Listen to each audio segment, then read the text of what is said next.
Oh, that's that. Okay, okay. We also have a quest to prove my worth. We do want to do it, because it's a quest for our favorite barbarian lady. But we do want to talk here.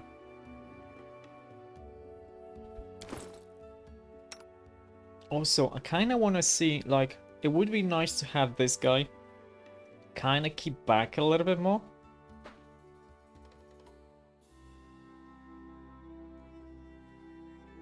Because he's not very, he's not very sturdy. Unfortunately, I don't have like a ranged weapon he could use. What are your proficiency?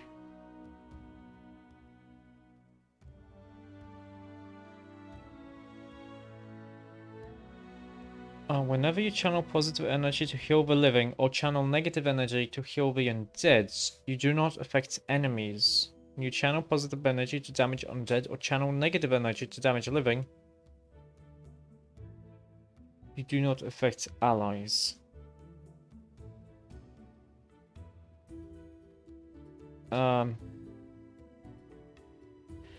Oh, I get it. I get it. So if he channels...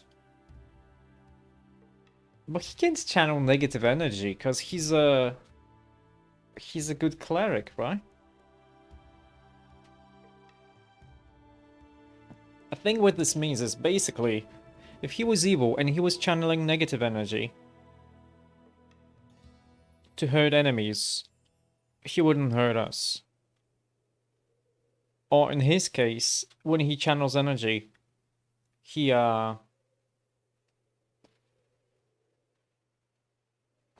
oh, so damage undead would actually hurt. Usually would hurt the undead elf lady, but because he's got this wouldn't hurt her.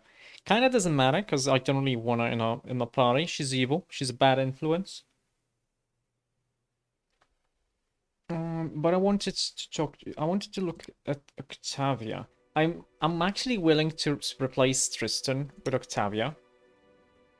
Because she with a short bow, and she being a wizard, is actually gonna be kind of useful. Harem is a cleric, so it's nice to have him. Kind of sucks that he's gonna be probably hurt sometimes when he's healing, when he's casting healing spells in combat, but it's better than nothing. I should remember to give Amiri a power attack.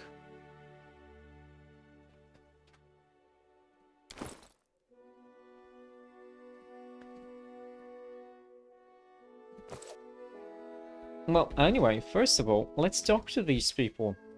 Rigongar and Octavia. Hello? Octavia smiles at you flirtatiously. Got any good news? Am I hearing a cat? There's probably a cat somewhere. Could you tell me about your childhood, please? Too little. Some scraps of memories. No more than that. What do you remember? Nothing special. Some images of a faraway past. That's all. I do remember wooden table legs. The paint of them was peeling off. On them was peeling off, and I was standing on my toes trying to peek at what was on the table. I remember the wild rose by the window. It kept me up at night, scratching the glass with its gnarled branchlets. I do remember my mother's blue dress. It was a trifle battered, but it smelled of lavender. She wrinkles her forehead. I guess that's all. Not much there, right? All those memories, it's like they're not mine at all.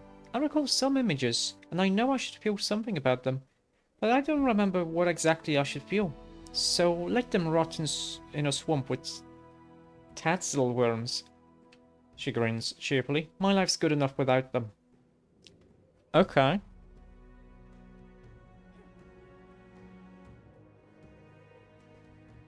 What do you know about your parents? You're a half-elf, right? That's always kind of a strange... That's kind of a strange question, because it assumes that all half-elves come from a human-elf pairing. Like, are they like mules or whatever that half-elves are sterile? Same with half-orcs. Usually it's assumed that one of the parents is an orc, usually the father, because obviously. But I mean, half-orcs can have children between them, right? Okay, whatever. What do you know about your parents? You're a half-elf, right? Am I? She examines herself, as if seeing herself for the first time. You know, I think you might be right. I'm rather slim and tall, and I can see well in dim light. She raises her hands and touches her ears. Ah, they're a bit pointy, yes. I'm definitely a half-elf. Let's think about that logically. So my mother was an elf, and my father was a human. Or maybe it was the other way around. And my mother was a... Finally, Octavia can't take it anymore and bursts into laughter, having spoiled her own act. So that's it. Now you know as much about my parents as I do, she says after her laughter subsides. Okay. Do you remember how you were enslaved? I clearly remember the man who took me away from my home. He was big, with a huge pot belly and a shaggy beard. I was afraid he would eat me, she shrugs. Anyway, he didn't stay with me long. He gave me to his slave accomplices, and I never saw him again. While my mother was giving me to him, she was crying. I can still barely hear her quiet voice, but I can recall her words on her face, behind the tears. Just that lavender smell. It tickled my nose and I wanted to sneeze. Did my mother sell me into slavery? But then why was she crying? And if she didn't want me to be a slave, why didn't she try to save me? Octavia twirls her hair, pondering over the thoughts, and sighs. One more riddle from my past and I don't care to solve. Well, it's possibly that there was a famine of some sort and she just sold you because that way they wouldn't die and you would maybe have a chance to live through the famine. I don't know. Must be horrible being unable to recall your childhood. Not really, but okay. Oh, I recall my childhood in rather bright detail. It was spent in dirty barracks. I wore flea-infested rags and slept on a straw mattress instead of a proper bed. She smiles humorously, though I understand what you mean. You know, to be honest, I'm not sure I want to remember my childhood before slavery. If I could remember what I lost, it would probably just bring me more pain. She shakes her head several times and makes herself smile again. So it's good that I don't remember much of anything. Okay, something else. Can you tell me about your life in slavery? I don't like to recall it, but if you insist. She frowns. The slavers from the Technic League tried to ruin my life, but all they could do was ruin my childhood. How did you happen to find yourself in the Stolen Lands? My enslavers from the Technic League funded a large expedition into the Stolen Lands. 100 agents, tens of slaves, wagons. We were to search for some ancient artifact or ancient ruins. She shrugs. Our group never made it to the Technic League hideout. Along the way, it was attacked by the future owner of the Stolen Lands himself, and I'll be forever grateful to him for that. She winks cheerfully. Okay, did you have many masters over the years? Yes, many of them. Some owned me for years, others felt they'd had enough of me in a couple of months. Trust me, I did all I could to make every master eager to get rid of me. A slave that's trained in magic is a rather expensive thing, so they wouldn't kill me. At least that was the hope. So I drooled and played an idiot, and I listened as every new master argued with my former one, trying to return me. Sometimes I punctured the pages of magic books I was forced to copy with a quill. Other times I pretended to mix up the spells, so instead of lighting a magic torch, I set dozens of dancing lights floating just below the ceiling. Of course, most of these tricks of mine usually ended badly. I got punished on a regular basis. My back still remembers the master's whips, though all my scars from those times are long gone. Where did you learn to use magic?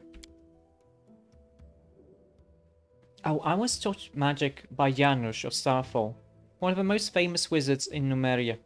Maestro Janusz. And he insisted on calling himself. Octavia's voice overflows with a contemptuous sarcasm. Anyone would be happy to learn from such a great master, and only a talentless bitch like me would dare to reject his teachings and indulge in her laziness. At least that's what Maestro Janos used to repeat constantly, while whipping knowledge into my back. The great Maestro was a big fan of punishment. Octavia's lips pressed into a thin line. The Technic League didn't care if a few slaves died under the Master's whip, as long as Maestro Janusz provided an arcane-trained one in return. Officially, there's no slavery in Numeria, but the Technic League is above any law. A slave with an aptitude for the arcane is worth much more than a regular one. A slave's repertoire is limited to the simplest and safest spells, of course. Have you tried to run away? I mean, yeah. What a silly question. Of course I tried. As soon as we saw even the tiniest opportunity to get free, Reg and I grabbed for it. On one occasion, we jumped from the cart into the river. There was a time when we spent weeks trying to dismantle the fore wall of the barracks and make a path out. Sometimes we attacked our guards when they least expected. We craved freedom. We lived only to dream about it. Those short days, sometimes weeks, that we spent on the run were the happiest days of my life. We used to hide in the woods or blend in with the crowds on the streets of Starfall. Midnight stars were our guiding lights, and we shared our dream to them, to reach the river kingdoms, for in these lands there were neither slaves nor masters. We were starving and freezing, but that was the real life. Too bad it usually ended too soon. The Technic League agents always found us in the end. I don't know how they managed to do it. They probably used magic, or maybe it was just our fate. They whipped us and returned us to our old masters, or sold us to new ones, if the old ones refused to pay. So we were slaves again, but the dream about the river kingdoms never left our hearts. Have your masters ever hurt you? You figured that out, didn't you? She narrows her eyes. Or maybe you want to hear all about the beatings I survived, the humiliations I've endured? Imagine the worst thing one person can do to another and multiply it tenfold. That's what happened to me nearly every day in slavery. Masters. Oh, how I hate that word. She shakes her head furiously, making her locks dance. They punished me because they wanted to hurt me. But what hurts even more was the mere fact of their existence. Okay, something else then. She stops you, gently touching her hands. Wait, I want to tell you. She sighs, shakes her head, as if trying to collect her thoughts. The Technic League agents you rescued us from, Reg and I tried to run away many times, but they always managed to find us eventually. I have no reason to hope that this time they've lost track of us for good.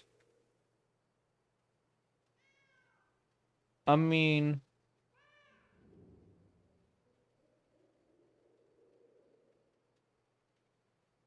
Why is there no option to do lawful good here? Because we hate slavers, because they...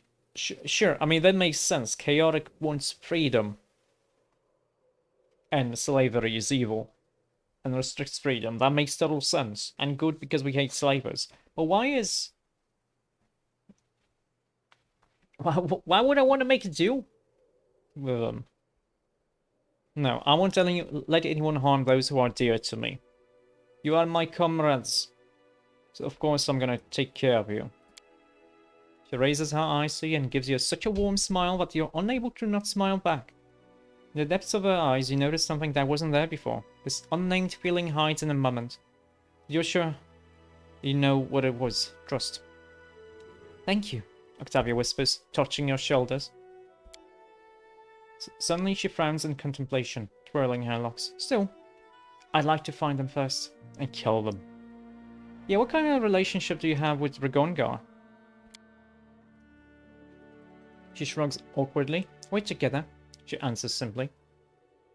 That didn't really sound convincing. Is something wrong? You've noticed. Well, I didn't mean that. Now I'll have to explain. She shakes her head. I'm not sure I know how to put it correctly. You see, Reg seems to treat me like his property. Oh. Oh. He's always kind to me, and it feels good when we travel together, or when we share a blanket at the campsite, but he always calls me my Octavia. I've told him over and over that I don't belong to anyone, that I'm my own, that I stay with him by my own free will. He only grins when I say that, but I bet he likes to think that I'm his. Never mind though, I'll sort it out somehow. Okay. When'd you meet? Years ago, when I was studying magic at Maestro Janusz's. Reg was his student too, though you couldn't even actually say he was really studying anything. Reg had his own way to cast spells. He never needed Maestro's instructions. You see, unlike wizards, Reg draws power directly from his innate bloodline abilities.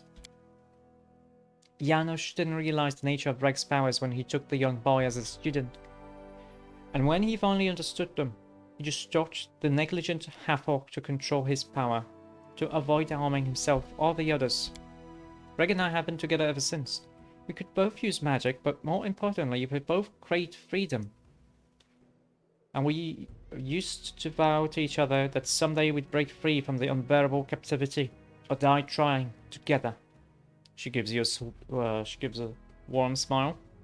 I guess it's good that we fulfilled only the first part of that vow. Do you owe him much? She winces. I don't like this "oh" word. I don't owe anything to anybody. Everything I do of my own free will. But to answer your question, yes. Reg has done a lot for me. I can't count how many times he was whipped by masters because of me. How many times he took the blame for my doings. He never complained when they dragged him, beaten and covered in blood, to the slave barracks. He just groaned and clenched his fists while I bandaged his wounds and the scraps of my filthy clothing. Hello, Proto. Hello, hello. You're playing it yourself. What kind of class you playing? Because I'm playing a paladin. We've always been together, my whole life, as slaves and as free people. I wouldn't be me if not for him. Okay, and it doesn't really bother you that Reg is so impulsive? Ah, there. It's a very delicate matter. She winces, looking away. Reg means a lot to me, and he endured a lot for me. But some parts of him just scare me. He becomes extremely bloodthirsty when it comes to slavers. Don't get me wrong, I hate slavers with all my heart. And I'll do a lot to cleanse the world of her filth, but Reg, he'd do anything, understand? Absolutely anything. I'm afraid that anger might kill everything good in him. I've attempted to talk to him about it many times, but he just won't listen. He becomes even angrier after our conversations. She sighs. Okay, let's change the subject.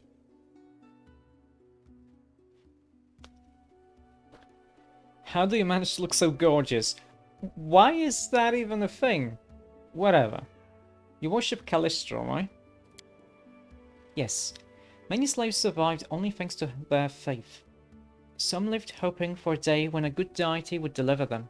Some even offered to deal to the evil gods, but me and Reg, Callistra has taught us the most important things. Accept no gifts from above. Rely only on us. Expect no gifts from above. Rely only on ourselves. Never forgive those who wronged us. But at the same time, savor every droplet of pleasure we could squeeze from our bleak days. Callistra is the goddess of lust and revenge. Okay. It's amazing how after all your hardships you still remain so cheerful and optimistic.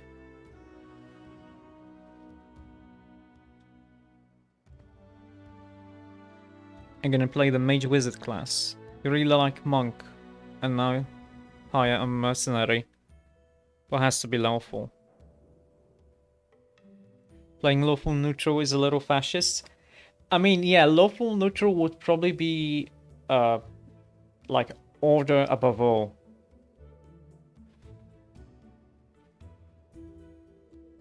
It kind of sucks as a paladin. I can't play a neutral good character because sometimes a paladin has to do some law breaking. I think her being so optimistic is a little bit of a coping mechanism. His smile fades a little. I try not to view my life as a never-ending course of suffering. Yes, I've had my share of hard times, but do I need to recall them? After all, along with the bad things, I had some good things as well. I had a dream, and I followed it, and eventually it came true.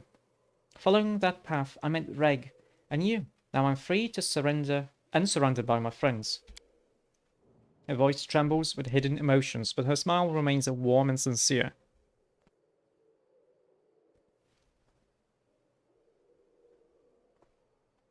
Okay, what do you need to find the technically agents?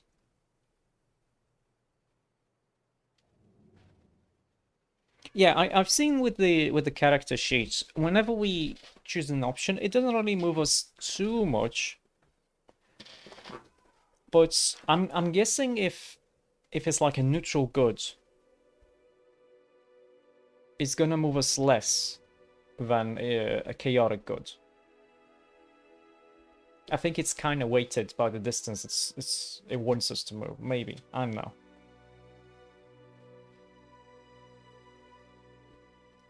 But yeah, why do you need to find the technically agents? I broke free from slavery thanks to you. I've obtained everything I dreamed of. My freedom and the opportunity to control my own fate. Life. I want to use this opportunity to fight the Technic League, at least the part of it that operates here in the Stolen Lands. I wish to free all the slaves from the Technic League masters. She gives you a warm smile and gently touches your hand. I do believe that while we are together, we can achieve a lot, even this. I kind of feel like she's trying to seduce my character a little bit.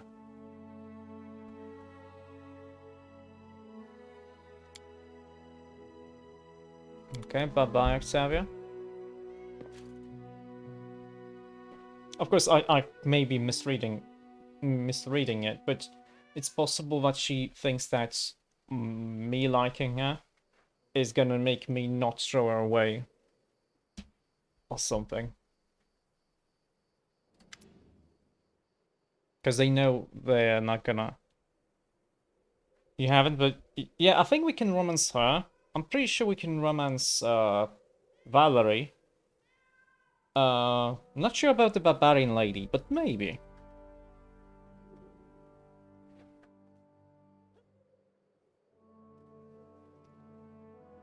What do you want? Have a little chat. Alright, it's not like we have anything better to do. Yeah, tell me about yourself. What is there to know? I was born. I'm alive. Haven't died yet. That's enough for you. Do you remember your childhood? He scowls. What a crap question. I was just a kid when they sold me. Before that, I don't remember much. Smoky fires, stinky hides, always bumping along on a horse. I think I was born in one of the Celtic tribes of the area. There are many. Some survive on their own. Some give up their pride and serve the Technic League. I guess mine was one of the cowards if they sell their own kids. I remember my father's hands. Rough, scarred, white. So I guess I'd get this green skin from my mother. But I don't remember her. I think I remember playing with another half-orc child. A brother, maybe. For some reason, they didn't sell him. Just me. Father gave him his dagger to play with. Never gave it to me. I don't want to remember. Forget all this. I'm an orphan. I grew up a slave. That I remember well. So many things burned into my memory. Most of all, I remember her, my Octavia. Today we are almost the same age. Back then, she was twice as young as me. Just a child, but a brave one. Cunning, bold, and beautiful. The most beautiful girl in the world. Rigonga, I don't think math works that way. If she was twice as young as you, and now you're the same age, that doesn't really calculate. That does not compute. Unless maybe because he's a half-orc, he may age at a different pace than a half-elf. Maybe that's the thing. That still doesn't make the same. That would mean that a half-elf ages quicker than a half-orc. Where I would think it would be the other way around. Whatever, it's too much for me to think about. I'm not smart enough for this. What deity do you worship? I never got much help from the gods so far.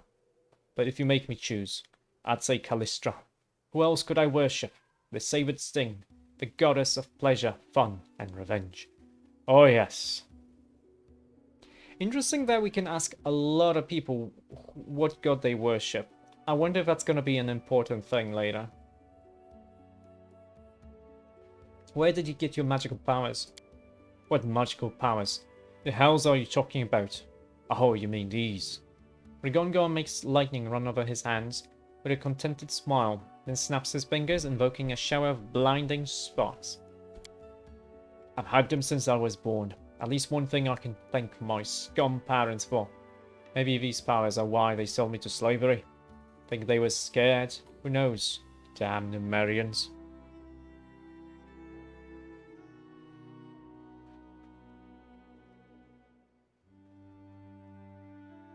Rigongon is strange, because he's useful but strange. Playing a Magus requires hands-on work you haven't gotten the hang of. Yeah, I mean, I kind of get it, because I'm probably gonna have some trouble, because my character is a paladin. I don't really require a lot of things. We just smite things. But if a companion was a wizard, I have to make sure to use their wizard spells, because by default, at least what I have set, is that they don't use spell slots. Which I'm fine with, but I'm kind of forgetful, so I'm gonna forget to actually cast spells, and they're just gonna be blink blink with a crossbow or bow.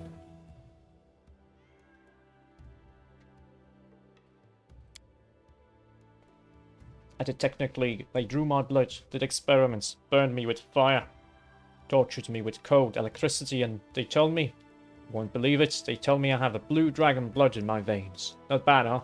I'm a dragon, you freaks. Come check my blood if you dare. Grinning, Rigongon strikes his palm with a fist, and another fountain of electric sparks shoots upwards. What do your tattoos mean? They are magical.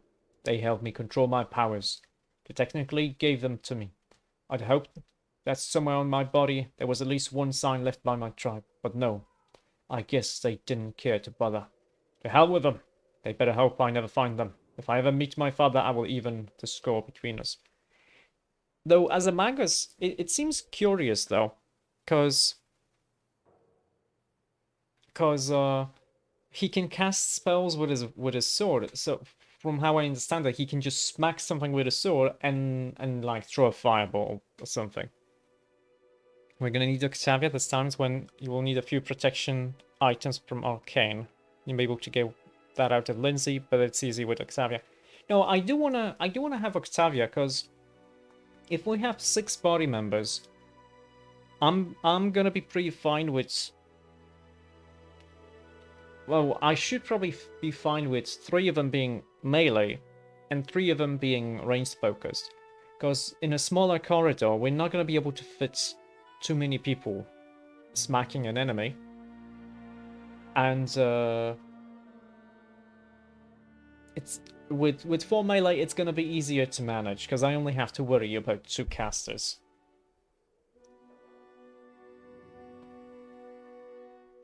Okay, how do you manage to use both a sword and magic and not cut off your fingers? Haha, it's simple. I'm just that bloody good. He gives a contented grin. Okay. Do you enjoy making people suffer? Why should I care about their suffering? I do what I want. If I step on someone's toes, then they shouldn't have put themselves in my way. But chasing someone down just to torture them, that's only entertainment for maniacs. Like the Technic League. On second thought, for them I would make an exception. I'd love to watch as I fry them nice and slow.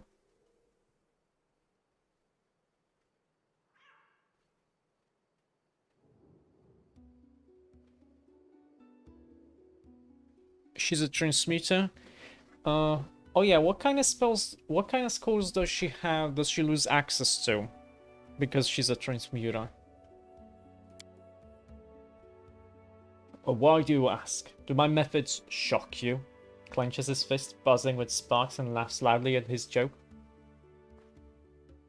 Well, it seems like you're no more than a common felon. Look who's talking. Who are you then? If I'm in your gang, an accomplice, or maybe you're hoping to redeem me with friendship and good examples. There. Let's actually check. Let's actually check. She...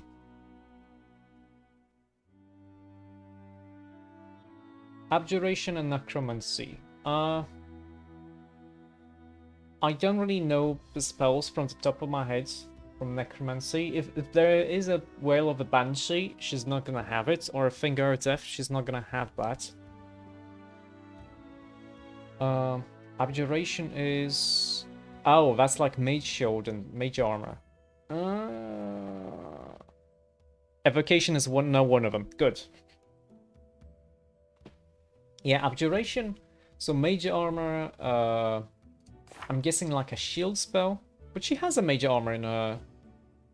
Oh, that's Conjuration.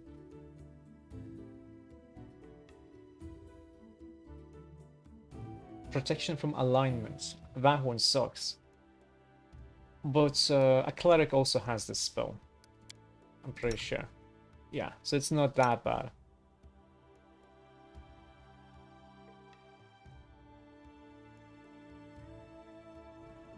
Wait, what's this? You gain 1 to dexterity. This bonus increases +1 for every 5 wizard levels you possess to a maximum of 5. At level 20. Wait, what? Which reminds me, I should probably put some spells here, yeah? We want Mage Armor. Enlarged Person is fine. Color Spray Snowball is...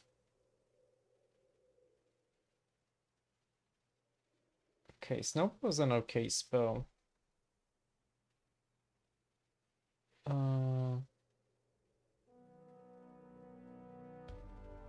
Now, Magic Missile is good because it's force damage, right? So it cannot be resisted. Unless it's like a shield spell.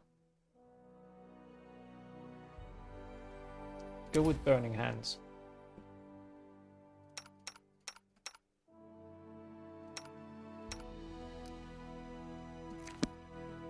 Okay, let's talk more, because we haven't exhausted the conversation here. Yeah, tell me about your life in Numeria. You meant to know my life as a slave? I didn't see much, except for the slave barracks and the least twisted laboratories. She can cast protection from X, and that really hurts, because we blanket everyone and protection from fire to nuke the whole area. Oh, yeah, that would make sense. But, okay. Would she be able to cast the spell from a wand? Because she can't cast it from her spellbook, but would she be able to cast it from a wand?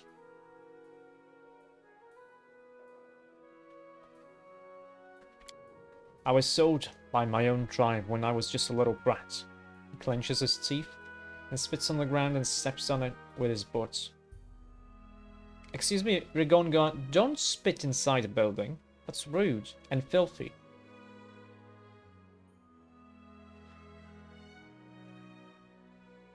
Yeah, not hitting your own team is a big factor in area spells. Is there a metamagic feat that allows you to ignore friendlies? Because that would be nice. So I grew up in a slave barracks. I was raised to be sold like a battle animal. They tried to break me, but they picked the wrong brats.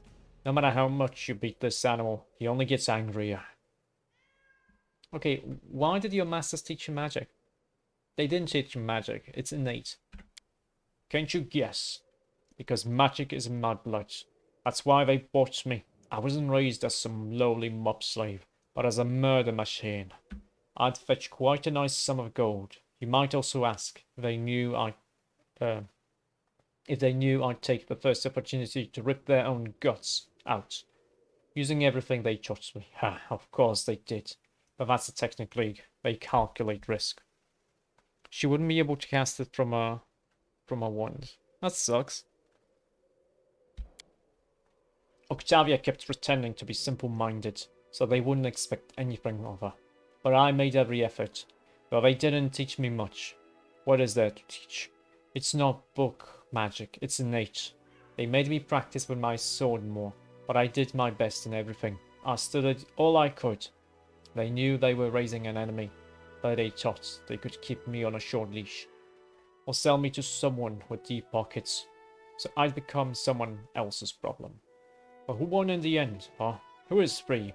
Who will bury them? The half-orc makes an obscene gesture in the northwestern direction, towards Numeria. Octavia is kinda set up to be a shadow, not a shadow dancer, a arcane trickster, I think it's called. So I think I'm just gonna make her an arcane trickster. She's gonna lose some spellcasting levels, but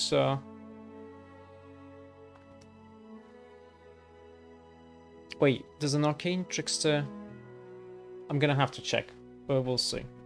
Wait, I can't check now because she's not getting level up. Ah, whatever. Okay. What else did you see beyond your life in chains? What could I have seen? Well, when we ran, we went through Storfall. That's a fine city. Big, loud, many merchants. Things to see, things to steal. But I didn't have much chance to walk around. It's the very nest of the Sodding Technic League. We were focused more on getting out alive. She needs to be on primary arcane cast and have as many wizard levels as possible. Wait, you said she can. You said she can sneak attack with a like a ray of frost.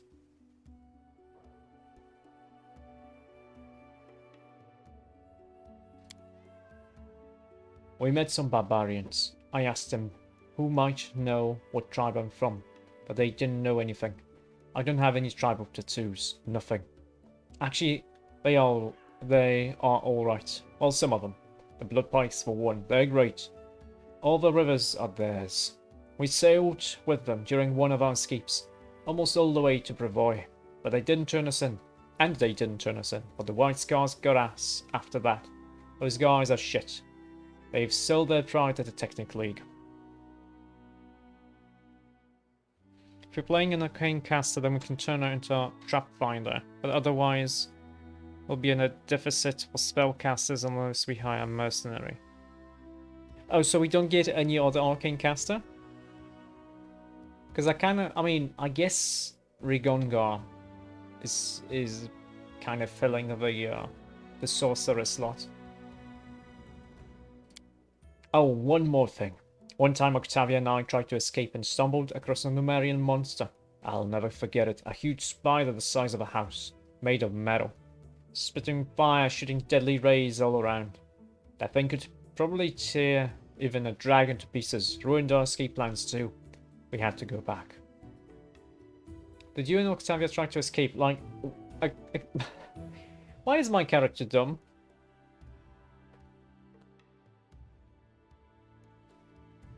Why is my character dumb? Because, I mean, it's kind of obvious. Didn't he tell us like a few times that they tried escaping? Amagus is weird, a kind of a weaker sorcerer. I mean, kind of in the way that Amagus seems to be a melee spellcaster. And that kind of sucks, because they're probably a little bit squishy. Well, yeah, did you try to escape? Because I forgot what you just told me, Rigonga. What do you think? Of course we tried. I stopped counting how many times. Jumped from windows, dug tunnels, choked out guards, or seduced them. That happened too.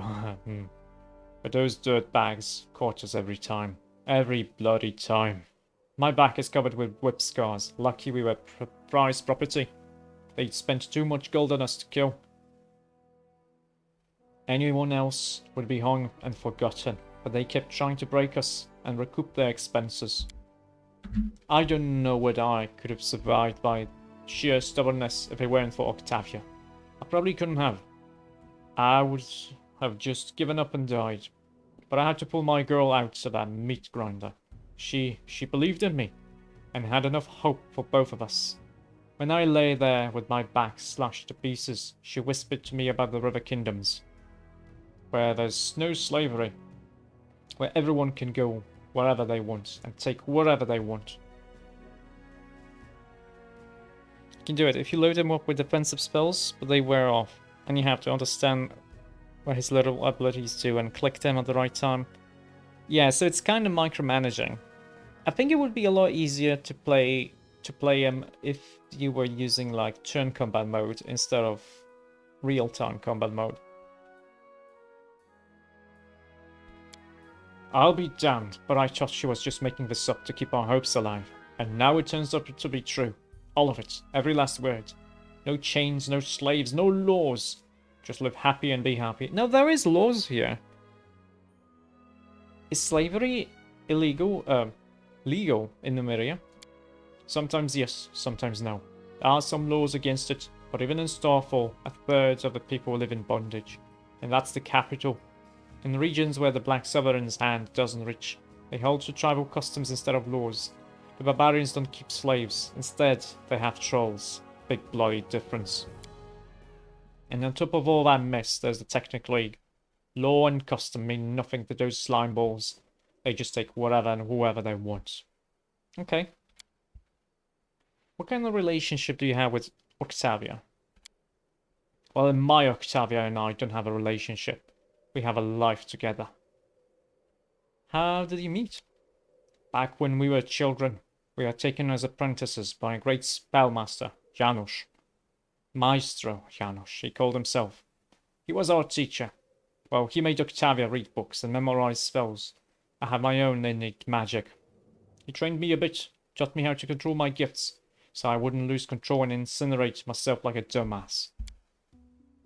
Oh, teacher, we will meet again. There's one more test I must pass. But you were asking about my Octavia. We've been together all our lives. We learned everything together. How to weave magic and how to survive. And as we grew older, we learned how to love. Without each other, we would have gotten out of there. We would never have gotten out of there, that's for sure. We would have given up and surrendered to death. But together, that's a very different story. Not the first time, and not the 10th. But eventually, we made it out. Okay. I'm pretty sure there's gonna be a lot of friction between the two, because it seems like originally they were only together in order to kind of support each other and to not be, to not despair themselves. And Octavia did say that she hates when he calls her his. Why do you call her yours? She doesn't seem to like that very much. My girl loves freedom so much, and even a slight chance of losing it frightens her. She's so smart. You really think she feels like I'm trying to make her mine, like an apple stolen at a market? Me, who was skinned alive for trying to help her escape? Yeah? Kinda.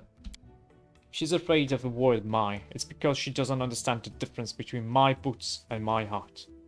She will understand, sooner or later. Yeah. Are you and Octavia faithful to each other? Octavia and I are connected. This connection cannot be broken. We grew into each other, you know. Jealousy is for weak cowards who don't trust each other and are scared of being tricked. If a knight on the side threatens your love, that just means there was no real love there to begin with. She and I are together to the end, and we will never part from each other. So when she likes some lad or some lass, it's no drama to me. I just ask her whether she wants me to leave them alone or join in. And she does the same. Ha! What? Are you judging us? Or maybe you just want to join us in our tent, hmm? Grins. No, I'm a paladin. To me, love is impossible without faithfulness. we can be like that. What? That's enough from you. Smacks, live as you wish. I'm not trying to get into your bed.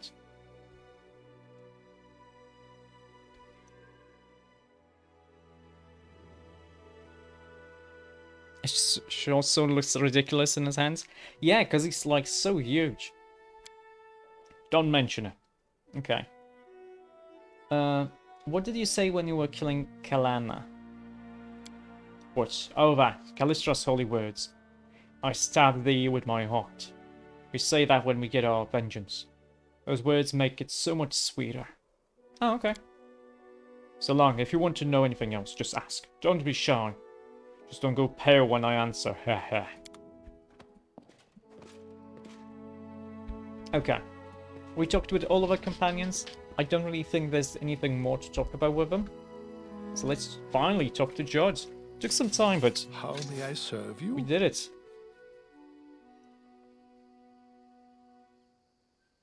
I don't really need the help of a cleric. We're kind of full health right now. But what kind of services do you offer? I can sell you various divine spell scrolls. They're quite useful, even if you don't have anyone in your party who can read them. While you're in this settlement, or indeed any place with a cleric willing to help, you'll need only open your bag and choose the scroll you wish to cast. I'll be happy to read it for you. However, take care out there in the wilderness. A scroll is useless without someone who can read it. To use a scroll on your journeys, you'll need a spellcaster whose magical training covers such spells, or someone skilled in magical devices. Well, I'm a paladin. I'm gonna have divine spellcasting, so it should be fine for me.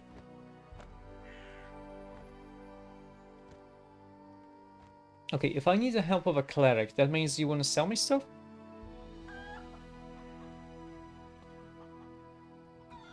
Scrolls of Cure Light Wounds will be the cheapest option for consumable healing.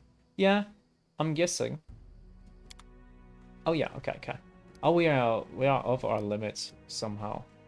Why? How? Let's keep these.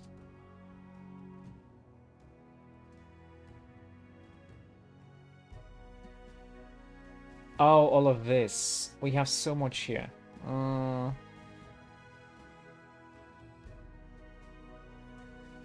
Is there any use for books?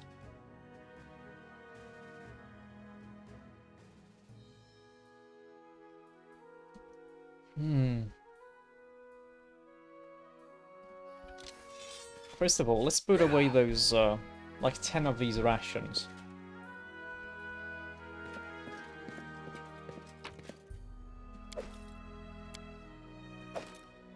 Control? No. How do we split? Oh, there it is.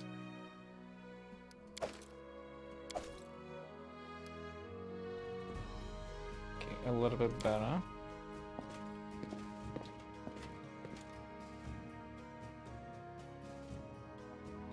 You can consume directly from your inventory when out of combat, but only if the spell is on the spell list. You've contemplated giving Valerie one healing class level. So just so she can use scrolls of healing from the bag. I mean, I think even something as simple as giving her a level in cleric would be nice, because a cleric has the main powers, right?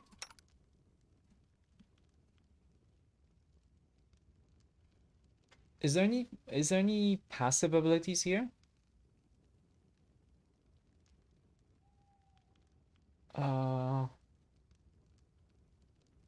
It needs.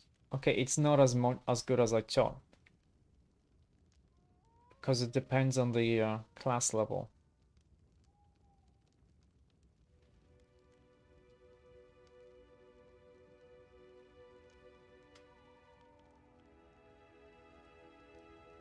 When she's got 140 health and is down 130, moving the scrolls to Harem's item slots and then using them one by one on someone is time consuming. But out of combat, she should be able to use the scroll, because I'm assuming, like, Judge says that if it's here, I can just use the scroll and he's gonna read it for me. So I would assume that if she's using a scroll from inventory, technically I would read it for her. But if that's not the case, it's kinda annoying. How may I? Oh wait, Okay, this is... Ah, my maximum weight is 230 pounds. But this doesn't count like the 6 characters that we have. This only counts my character's carry weight. So this bar here is a lie. If they don't have it on their list, they can try to use a magic item. Okay. Do we have any junk? We don't have any junk. He sells diamonds. Oh, a diamond is the... Wait, is there like material component cost for a resurrection spell?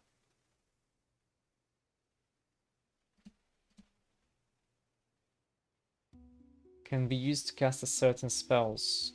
Yeah. Hmm.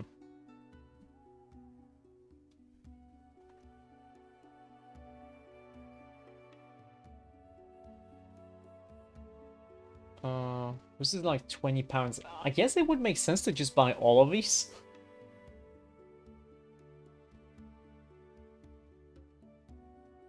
Oh! I wonder...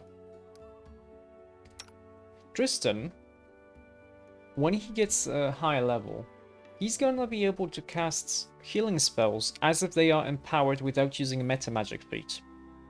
Does it count on scrolls?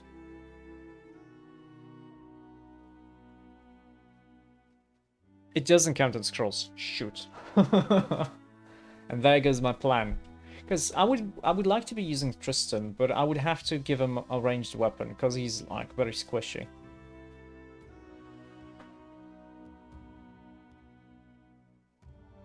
Neutralize poison, protection from stuff.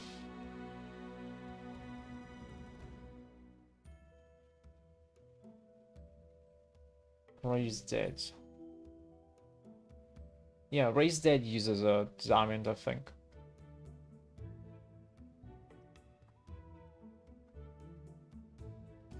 Or Resurrection. One of the two.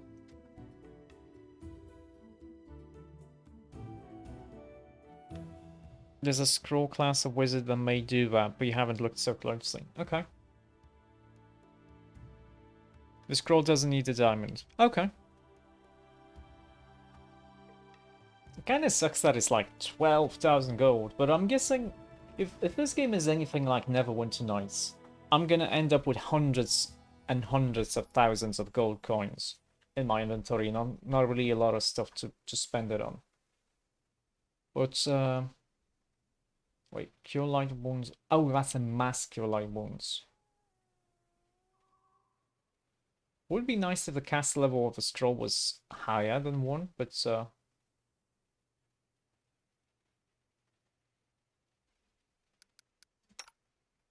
I think I'm just gonna buy all of these. How do I buy all?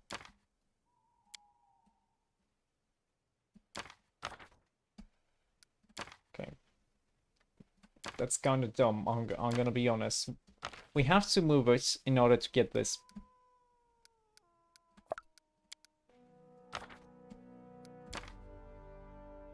Wait, that's not the right spell. This doesn't disappear when we go from here to here.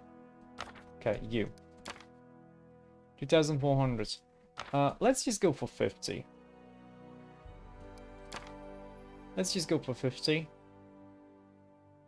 At least that's gonna be better than nothing. And it's not that heavy. I want like bags of holding. How may I serve you? Let's see. I found the Temple of the Elk and killed the beasts there. Erastil be praised, you finally returned, my good friend. Uh-huh. Tristan told me how you helped him at the Temple of the Elk. Thank you for heeding my request. My heart is calm and filled with confidence that I've followed the will of my God. I would like to reward your bravery. I possess no treasure, but please, take this as a token of appreciation. Tristan needs a crossbow. Yeah, maybe I should actually do that. I could take Octavia. I could take Tristan with a crossbow. And Lindsay? The bard. And those would be my 3, like, back row companions. And me, I'm Amari? You jump twisting? Yeah, the thing is, him without armor really sucks. As far as I know, your next target looks to be the Stag Lord himself. With the Temple of the Elk cleansed of evil, the fog surrounding us should disperse to reveal the path to the Brute's lair. Of course, magic so powerful is unlikely to disappear all at once. Bide your time. Follow up on other concerns while you wait. I will gladly aid you on your noble quest. Erastil himself foresaw our meeting. Okay. Do you understand the true meaning of your visions now? I trust in their truth. These visions, they were the voice of Erastil himself, quiet but clear. Before all this happened, I believed Erastil had turned his back to me. But now I see clearly. He has shown me divine mercy, for he has led me to you and invited me to aid in a fellow priest's deliverance. Lady Sarenrae and Erastil walk the paths of the gods hand in hand, and so must their servants as well. Christian is undoubtedly still very young, and youth is a time of naivete and confusion. But I see kindness and strength of spirit in him, traits indispensable to a priest. I sense that all that's transpired thus far is only the beginning, and the future promises great things for Christian and for you. This is why Erastil led me to the Temple of the Elk. Day and night I pray for you and for my young friend. May the Stag God lead you down the true path. Okay. I guess that's enough about this for now. As you wish. Tell me about the visions you had. That's why I'm here. As you wish. Oh, now it's... I wish it was a little bit more easy to tell which options I've already clicked, because I see the difference now that I look closely enough, but I wish these were a little bit blacker and these were a little bit lighter. Okay, tell me about yourself. What exactly would you like to know? Tell me about your past. My story? Why not? You deserve to know it. I am a priest of Erastil, and Galt is my homeland. You can imagine what it's like following the teachings of the Stag God in a realm torn by discord and strife. Rebellion and suspicion are the pillars of Galt. Led by Erastil, I tried to guide my flock to embrace tranquility and balance and guard them from hasty judgment, until I fell from grace myself. Foolish, foolish old Jod. My misdeeds cast a shadow over my life and service. In search of redemption and a balm for my soul, I took to the road. I had come nearly to despair when Erastil sent me a vision of the Temple of the Elk. I knew that very moment that the Stag God had shown me the way to redemption. What did you do to anger your god? Well, if you truly wish to know, I'll have to start from the long time back. Werewolves preyed upon the lands around my village. They murdered people for fun or sport and left the corpses to rot on the roads. One night, they broke into a young woman's house and dragged her into the streets. Okay, that kind of sucks. One evening, a traveler came to our tavern, tattered and dirty from days on the road, like so many others roaming Galt. He sat quietly in the corner of the tavern, drinking cheap ale, and in an instant, I knew he was a werewolf. I felt it in my soul. It was like Erastil himself had whispered it into my ear. Oh, he probably wasn't a werewolf, was he? Led by Providence, I left to gather my flock, and we surrounded the tavern. The retribution was swift. However, I was tragically mistaken. The young man was no werewolf. He was a bandit, sent to spy on the village by one of the local gangs. We only found out after, when we went through his things. Okay, this is kind of dumb because both of these choices I didn't like them. Because you should have stayed your hand and discovered the truth before you acted. Yeah, sure, but in the end, it all went well. Please continue. Whatever the case, I knew Erastil was no longer pleased with me. Uh-huh. It was terrifying. So Eraso is fine with bandits killing villagers, but he's not fine with werewolves. Or I should say, he's not fine with werewolves, but he's fine with bandits. Okay. Imagine how my mind raced when here in the Stolen Lands I heard the voice of the Stag God once again. He gave me another chance at service to atone for my guilt. Now I have regained hope, and that very hope is my most precious possession. Okay. What can you tell me about your homeland? For some, it is a land of freedom, where power belongs to the people, not to lords or kings. For others, it's a land of never-ending revolution, a realm surrendered to anarchy. It depends on who you ask. Uh-huh, and to you? Am I gonna lock myself into a weapon? Well, kind of. I want to be using a longsword, because I took the longsword's favorite weapon. But as a paladin, I kind of don't have to, because we can enchant our weapon a little bit. For me, I found Galt a violent place. Crowds eager to lynch a stranger for that accent or appearance, where a single word uttered at the wrong time or place can spark the people to riot and cities to burn. Okay, so it's not a very nice place. For me, it is a place inhabited by the frightened and the desperate, always suspicious, watchful of trickery. All too often they are deaf to the voice of reason. They cannot grasp that chaos and lawlessness lead only to yet more chaos and lawlessness.